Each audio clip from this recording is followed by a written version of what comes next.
అందరికీ నమస్కారం అండి.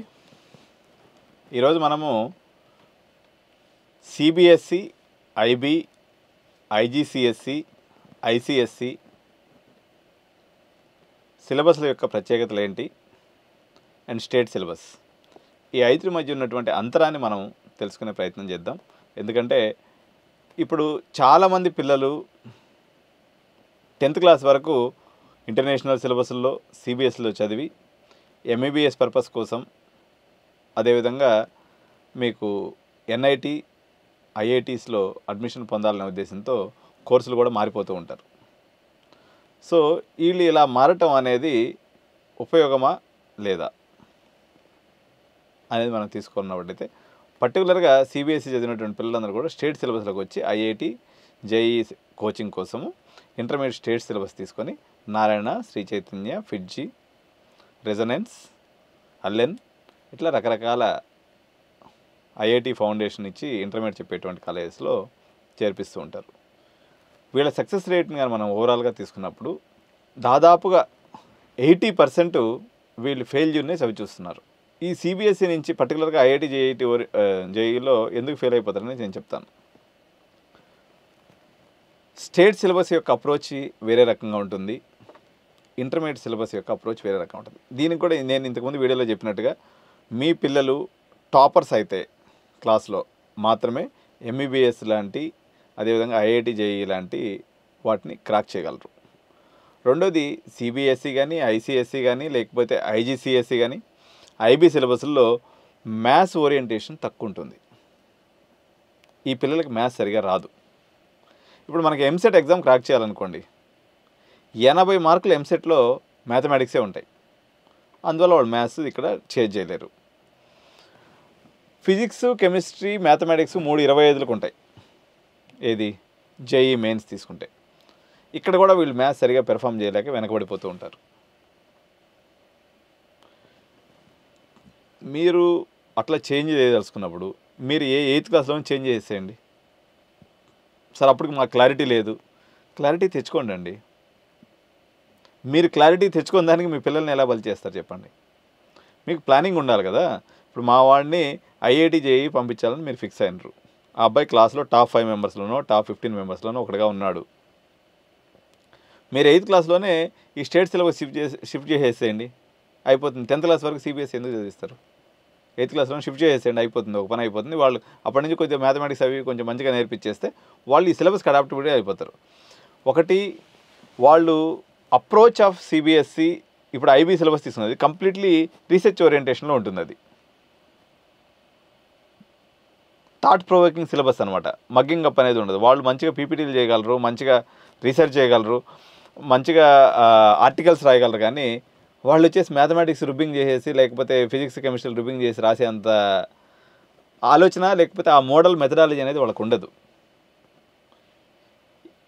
ఇప్పుడు మీరు సిబిఎస్ఈ కూడా వాళ్ళ స్టైల్ ఆఫ్ థింకింగ్ అనేది డిఫరెంట్గా ఉంటుంది. మీరు సడన్గా సిలబస్ని చేంజ్ చేయడం కాకుండా కొంచెం మ్యాథమెటిక్స్గా కొంచెం వీక్గా ఉన్నటువంటి పిల్లల్ని తీసుకొచ్చేసి ఇది మ్యాథ్సే ఓరియంటేషన్గా నడిచేటువంటి ఎంసెట్లో కానీ లేకపోతే జేఈ మెయిన్స్లో కానీ వేస్తే వాళ్ళు గాబరా పడిపోతున్నారు. మోరోవరు ఇక్కడ ఫ్రెండ్ సర్కిల్ ఆఫ్ స్టేట్ సిలబస్కి సిబిఎస్ఈ నుంచి వచ్చేటువంటి పిల్లలకి చాలా వేరియేషన్ ఉంటుంది. వాళ్ళు నార్థన్ కమ్యూనిటీతో కలిసి వాళ్ళు ఒక నెక్స్ట్ లెవెల్ లైఫ్ని లీడ్ చేస్తూ ఉంటారు. ఇక్కడికి వచ్చేసరికి మాస్ ఎక్కువ ఉంటారు.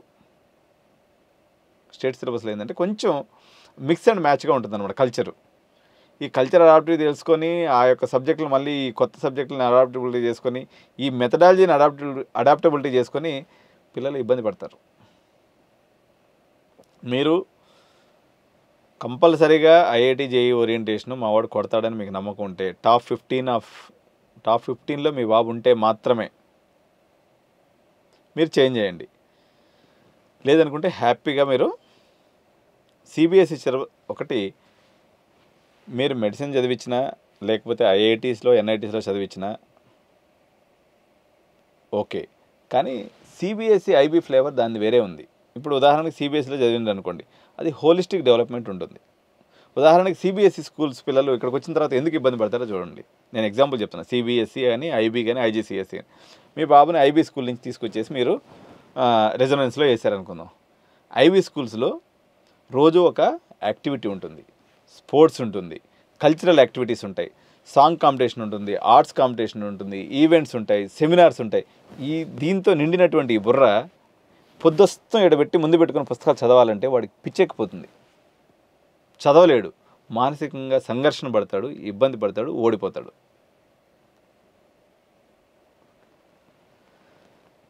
మీరు చెప్పడం ఈజీ, ఏమదిలేనా ఈ 2 ఏళ్ళు అటు కష్టపడు, దాని తర్వాత మంచి ఎన్ఐటీస్లో నీకు సీట్ వస్తే అక్కడ పెద్ద పెద్ద గ్రౌండ్స్ ఉంటే ఆడుకుంటాడు. కానీ అట్లా అంత అడాప్టబిలిటీ ఉంటుందండి. ఇప్పుడు సహజంగా మనం స్మోక్ చేస్తాము, సడన్గా ఈ రోజు నుంచి మానేయమంటే మానేయగలమా? సో వాళ్ళకు కూడా ఒక బాడీ అడాప్ట్ అయిపోయి ఉంటుంది ఒక రకమైనటువంటి కల్చర్కి, ఎన్విరాన్మెంట్కి. మీరు సడన్గా తీసుకొచ్చేసి మగ్గింగ్ అప్ కల్చర్లో పెట్టేస్తే వాళ్ళు చాలా టార్చర్ అనుభవిస్తారు, ఇబ్బంది పడతారు. మీరు ప్రాపర్ కెరియర్ కౌన్సిలర్ సహాయం లేకుండా, మీ బాబు ఇష్టంతో సంబంధం లేకుండా మీరు కానీ సిలబస్ని చేంజ్ చేస్తే వాళ్ళు ఓటమికి అయ్యే అవకాశం ఎక్కువ పర్సంటేజ్ ఉంటుంది. నేను ఇంకో విషయం చెప్తున్నా. ఇప్పుడు ఎన్ఐటీసీ యొక్క ప్లేస్మెంట్ యావరేజ్ తీసుకోండి, ఒక 11 నుంచి 12 లక్షలు 13 లక్షలు దాకా ఉంది. సిఎస్సి బ్రాంచెస్లో అయితే ఒక 15 దాకా ఉంది కొన్ని కాలేజెస్లో. లిబరల్ ఆర్ట్స్లో కూడా మీకు 11, 12, 15 లక్షలు వచ్చేటువంటి యూనివర్సిటీస్ బొచ్చిబోల్డ్ ఉన్నాయి. మీరు వాటి మీద కాన్సన్ట్రేట్ చేసి ఈ రద్దీ నుంచి మీ పిల్లల్ని తప్పించండి. నేను కొన్ని యూనివర్సిటీస్ ఎగ్జాంపుల్స్ చెప్తాను.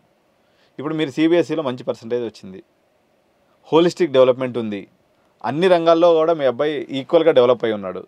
మీరు తీసుకుపోయి ఫ్లేమ్ యూనివర్సిటీలో వేయండి, ఒక 40 లక్షలు ఖర్చు అవుతుంది, మీకు ఒక 15 లక్షలు 14 లక్షలు ప్యాకేజ్ వచ్చేస్తుంది. ఎక్కడ మీకు రద్దీ మార్కెట్ అనేది తగలదు.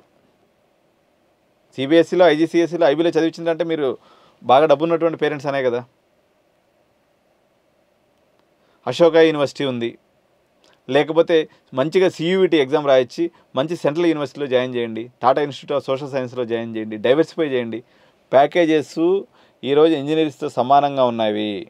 మోరోవర్ గ్రోత్ స్కేల్ వచ్చేసి చాలా హైగా ఉంది ఈరోజు సోషల్ సైన్సెస్లో కానీ, అదేవిధంగా లిబరల్ ఆర్ట్స్లో కూడా ఈరోజు మంచి కెరియర్స్ ఉన్నాయి, ఏం తక్కువ లేవు. ఇకపోతే ఎంబీబీఎస్ అంటారా? ఇగో నేను ఇప్పుడే చెప్పిన, మీరు టాప్ 10లో మీ అబ్బాయి ఉన్నాడు, ఓకే, టాప్ 10లో ఉన్నాడు, బైపీసీ చదివిండు, టాప్ 10లో ఉన్నాడు. అప్పుడు మీరు నీట్ కోసం ట్రై చేయండి, నీట్ రాపించండి, మీ అబ్బాయి సీటు కొట్టుకుంటాడు.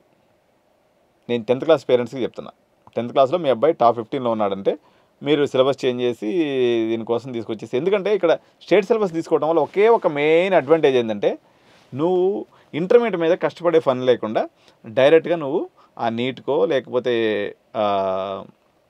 జేఈ మెయిన్స్కో ప్రిపేర్ అవ్వచ్చు. ఎందుకంటే ఇంటర్మీడియట్ అనేది ఒక వారం రోజులు బ్యాటింగ్ చేసేస్తే వాళ్ళు ఇంపార్టెంట్ క్వశ్చన్లు ఇచ్చేస్తారు, పేపర్ లీకేజ్ చేస్తారు, ఏదో తంటాలు పడతారు, మొత్తానికైతే పర్సంటేజ్ ఈజీగా వచ్చేస్తుంది. ఇంకా కొంతమంది ఏం చెప్తుంటారంటే పేరెంట్స్ లాజిక్స్, సార్ యాక్చువల్గా మేము ఫారెన్ యూనివర్సిటీకి టార్గెట్ పెట్టుకున్నాము, మాకు ఐబీల్లో ఐజీసీఎస్లో చదివితే పర్సంటేజ్లు రావట్లేదు, లేకపోతే సిబిఎస్లో చదివితే పర్సంటేజ్ రావట్లేదు, నాకు స్టేట్ సిలబస్ వస్తే పర్సంటేజ్ వస్తుంది, మా వాడు ఫారిన్కి పోయినా కూడా బాగా రాణిస్తాడు. నేను ఒక విషయం చెప్తున్నా ఈ తల్లిదండ్రులందరికీ, తెలంగాణ ఆంధ్రప్రదేశ్లో వచ్చేటువంటి 95% మార్క్స్ని ప్రపంచంలో అన్ని దేశాలు బ్యాన్ చేసేసాయి. అమ్మ బాబు నమస్కారం, మీ పర్సంటేజ్లు మాకు వద్దు, మీదంతా దొంగ పర్సంటేజ్లు, మీది పిల్లల దగ్గర 98% వచ్చి ఉంటుంది, స్టఫ్ ఉంటుంది లేదనేది ప్రపంచం అంతా తెలిసిపోయింది. ఇప్పుడు ఎవరన్నా 10th క్లాస్ పేరెంట్స్ పర్సంటేజ్ల కోసం ఇంటర్మీడియట్లో చేరితే మాత్రం మీరు పప్పులో కాలేసినట్టే విదేశాలకు పంపించాలనుకున్నప్పుడు. ఇది నెగిటివ్ మార్కింగ్ మీకు.